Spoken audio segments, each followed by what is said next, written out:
আজকের ভিডিও বাংলা আবাস যোজনাতে যাদের এলিজিবল লিস্টে নাম আছে। বাংলা আবাস যোজনা নিয়ে একটা সূত্র মারফত খবর পাওয়া গিয়েছে। সিস্টেমের পুনর্গঠন না হওয়া পর্যন্ত ইউডিআইএন যাচাইকরণ আটকে রাখা হয়েছে, এমনটা জানা গিয়েছে। ততক্ষণ পর্যন্ত ইউডিআইএন উদ্দেশ্য সুবিধাভোগীদের ডাকবেন না বলে জানা গিয়েছে।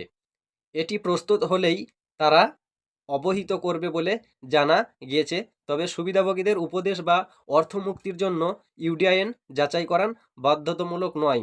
ইউডিআইএন যাচাইকরণ বাধ্যতামূলক নয়, তাই আপনি সময়সূচি অনুযায়ী এগিয়ে যাবেন এবং পরিকল্পনা অনুযায়ী সুবিধাভোগীদের টাকা ছেড়ে দেওয়া হবে। আমার কাছে এমন খবর এসেছে। তো বন্ধুরা, সবসময় অবশ্যই রেডি থাকবেন। যারা বাংলা আবাস যোজনা নিয়ে ঘর পাচ্ছেন, মেসেজ না আসলেও আপনারা খোঁজ নেবেন। তো আমি যে খবরটা আপনাদের বললাম, আমার কাছে এই খবরটা আগে এসছিল, তারপরে আমি আপনাদেরকে বলেছি, দেখে নিন। সিস্টেমের পুনর্গঠন না হওয়া পর্যন্ত ইউডিআইএন যাচাইকরণ আটকে রাখা হয়েছে।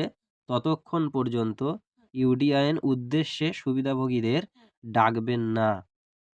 এটি প্রস্তুত হলেই আমরা অবহিত করব। তবে সুবিধাভোগীদের উপদেশ বা অর্থ মুক্তির জন্য ইউডিআইএন যাচাইকরণ বাধ্যতামূলক নয়।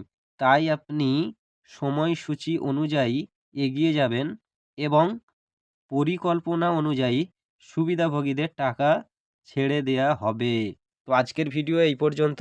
আরও কিছু আপডেট খবর জানার জন্য আমাদের চ্যানেলটিকে সাবস্ক্রাইব করে রাখুন এবং বেল আইকনটি অন করে রাখুন। আরও যে আপডেটগুলো আসবে আপনারা সঙ্গে সঙ্গে দেখতে পাবেন। ধন্যবাদ।